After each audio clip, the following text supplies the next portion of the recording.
Anas Urbaningrum sudah bebas dari penjara. Sebagian pihak mengatakan Anas adalah terdakwa kasus korupsi dan tidak seharusnya dieluk-elukan sebagai pahlawan. Namun sebagian pihak lain merasa bahwa Anas waktu itu dizolimi dan berhak mendapatkan kebenaran. Bagaimana sebenarnya duduk perkara soal masalah Anas Urbaningrum ini? Menarik kalau kita tengok ke belakang bagaimana duduk perkara kasusnya sampai Anas masuk ke dalam penjara, dan juga kalau kita mau menyimak pernyataan-pernyataan dari sahabat baik dari Anas yaitu Gede Pasek yang memberikan keterangan versi dirinya soal apa yang sebenarnya terjadi pada Anas Urbaningrum.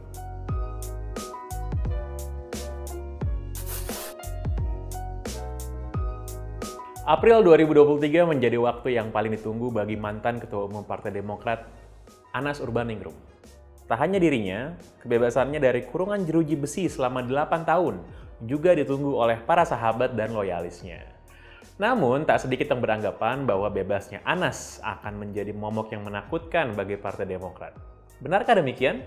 Selasa 11 April 2023 kemarin, sorotan kuat tertuju pada momen bebasnya Anas usai menyelesaikan masa hukuman. Sahabat, loyalis, hingga ribuan simpatisan menjemputnya di Lapas Sukamiskin. Di depan ribuan simpatisan, Anas memberikan pidato kebebasannya. Ucapan terima kasih hingga permintaan maaf bernada sindiran untuk tangan kotor yang dianggap menzoliminya ia sampaikan. Anas Urbaningrum dijerat hukuman kurungan 8 tahun penjara, denda 300 juta rupiah, dan kewajiban membayar uang pengganti kerugian negara sebesar 57 miliar rupiah karena terseret dalam kasus korupsi mega proyek Hambalang tahun 2013 silam. Anas diduga menerima pemberian hadiah terkait proyek Hambalang saat masih menjadi ketua fraksi Partai Demokrat di DPR. Tak hanya Anas Urbaningrum, Bendahara Umum Demokrat Muhammad Nazarudin, anggota DPR Angelina Sondak, dan Andi Malarangeng yang menjabat sebagai Menpora saat itu ikut terseret dalam kasus ini. Menilik kembali 11 tahun yang lalu, nyatanya kasus ini tidak terlepas dari perselisihan antara pendiri partai sekaligus Ketua Majelis Tinggi yang juga menjabat sebagai Presiden RI saat itu, Susilo Bambang Yudhoyono, dengan Anas Urbaningrum yang kala itu menjabat sebagai Ketua Umum Partai Demokrat. SBY waktu itu nampaknya semakin insecure dengan tumbuh kembang Anas di dalam partai. Ibarat seorang anak, mungkin SBY merasa Anas adalah anak yang super jenius namun sulit dikendalikan. Jika tidak direm, Anas mungkin akan menjadi ancaman tersendiri bagi kekuasaannya di dalam internal tubuh Partai Demokrat. Bahkan saat itu ada istilah Anas Effect yang dianggap bisa mengambil alih Partai Demokrat dari kubu Cikeas. Kelihayan Anas dalam mengelola organisasi menjadikan Partai Demokrat semakin maju dan berkembang. Simpatisan dan loyalis Anas pun semakin menguat. Bahkan, Anas digadang-gadang menjadi capres penerus titah SBY. Melihat kondisi ini, beberapa pihak nampaknya merasa terusik. Hingga muncullah suatu siasat dari pejabat teras Cikeas untuk membuat Anas berhenti melakukan gerilya politiknya. Mulai dari mengorbitkan Andi Malarangeng sebagai calon dari kubu Cikeas, hingga mengerahkan seluruh kabinetnya untuk memukul mundur pergerakan Anas dengan berbagai wacana. Namun demikian, upaya-upaya tersebut tak kunjung berhasil. Pada tahun 2012, sebagai Ketua Majelis Tinggi Partai Demokrat, SBY akhirnya turun langsung membentuk Forum Komunikasi Pendiri Partai Demokrat, FKPD, tanpa sepengetahuan Anas dan tentunya merupakan tindakan melenceng di luar anggaran dasar partai. Dalam forum tersebut, secara gamblang SBY menyinggung Anas melalui pidatonya. Ia mengatakan, bagi yang bermasalah secara hukum, saya persilakan untuk keluar dari Partai Demokrat. Kala itu memang Anas belum ditersangkakan oleh KPK. Namun, desas-desus persoalan Hambalang sudah mulai mencuat dan Anas merupakan salah satu pihak yang ikut diperiksa. SBY pidato, Anas tidak hadir. Katanya diundang lewat DPP. Nah, ini lucu memang, waktu itu sudah, kalau publik membaca waktu acara FKPD waktu itu sudah terbaca sebenarnya bagaimana skenario untuk menyingkirkan Anas dari Ketua Umum Partai Demokrat. Nah, di sanalah pertama kali SBY mengeluarkan pidato yang menyatakan yang bermasalah secara hukum keluar dari Partai Demokrat. Setahun berlalu dan tidak membuahkan hasil, dengan embel-embel gerakan penataan, pembersihan, dan penertiban Partai Demokrat, pada tahun 2013 SBY memberikan statement langsung agar Anas memfokuskan diri pada upaya untuk menghadapi dugaan masalah hukum yang sedang ditangani KPK. Hal ini juga termuat dalam 8 butir langkah penyelamatan Partai Demokrat.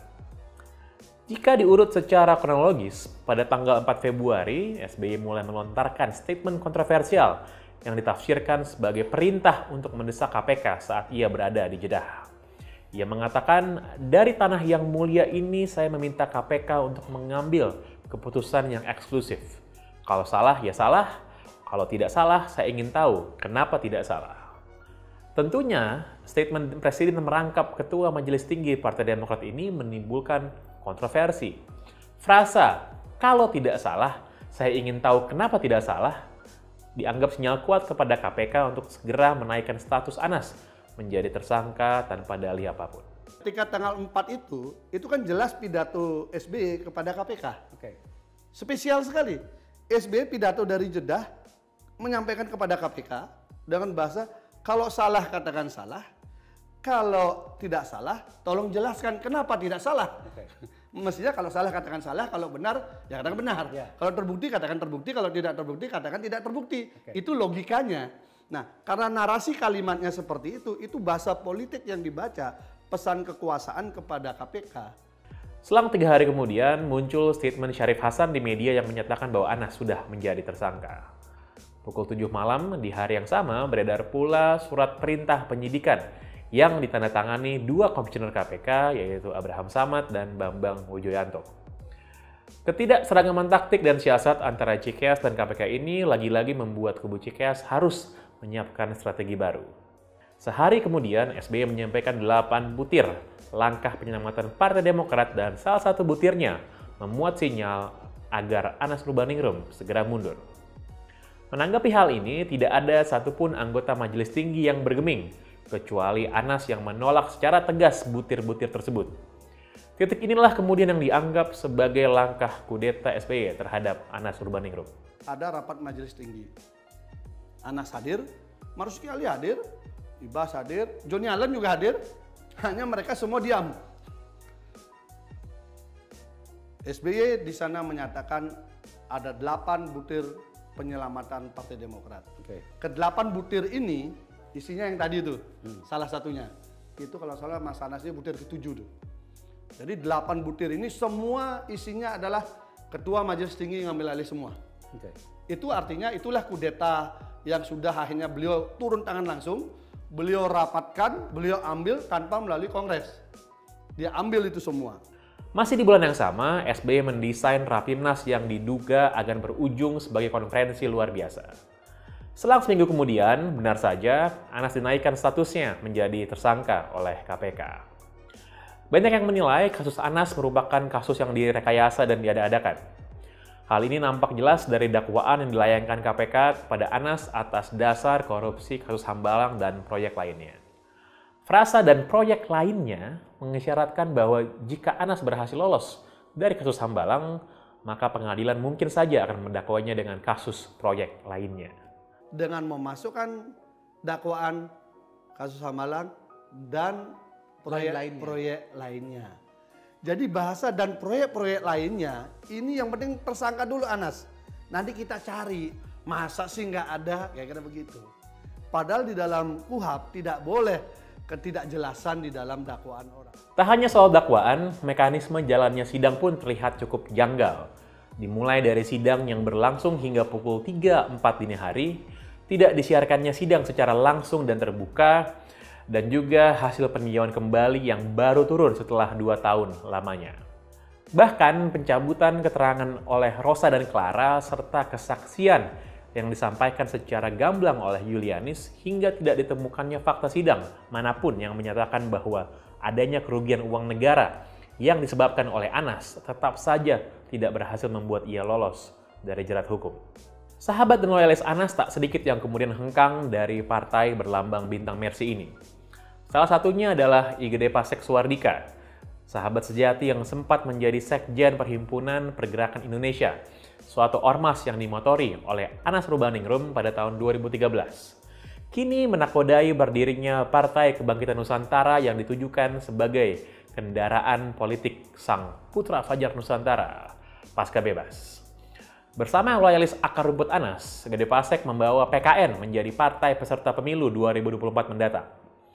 Meskipun hak politik Anas dicabut selama 5 tahun ke depan, terhitung sejak hari bebasnya, Anas diperkenankan bergabung dengan partai politik. Hanya saja tidak boleh dipilih sebagai pejabat publik. Sebelum Anas bebas, diketahui posisi Partai Demokrat sedang bersih tegang dengan Muldoko di 2 tahun terakhir. Muldoko dianggap bermanuver untuk mengambil alih Partai Demokrat dari Cikeas dengan terpilihnya ia secara aklamasi sebagai Ketua Umum Partai Demokrat pada KLB Partai Demokrat di Deli Serdang pada tahun 2021 yang lalu. Sederet elit dan senior Partai Demokrat juga mendapatkan kursi jabatan di Demokrat versi KLB ini, antara lain mantan Ketua DPR Marzuki Ali, Joni Allen Marbun, Max Sopakua, dan Ahmad Yahya. Sebulan yang lalu, pada 3 Maret 2023, tepat sehari setelah Partai Demokrat mengusung Anies Baswedan sebagai bakal calon presiden, kubu Muldoko mengajukan peninjauan kembali ke Mahkamah Agung. Hal ini nampaknya membuat kubu Cikeas yang kini dinakodai oleh AHY semakin ketar-ketir. Ia bahkan secara lantang menyatakan tujuan pengajuan PK ini jelas untuk menggagalkan pencapresan Anies Baswedan. Hal ini kemudian dibantah oleh Muldoko, yang menilai AHY terlalu berlebihan menunjukkan sikap emosinya, sebab ia merasa langkah yang kubunya ambil hanyalah bagian dari proses hukum biasa. Kubu Muldoko menyebut bebasnya Anas Urbaningrum menjadi angin segar untuk melawan Partai Demokrat. Apakah setelah bebas Anas berani untuk bernyanyi dan mengungkap kebenaran, ataukah Anas akan berkongsi dan merapatkan barisan bersama Muldoko? Well, kita tunggu nanti langkah dan kejutan dari Mas Anas Urbaningrum dalam waktu ke depan.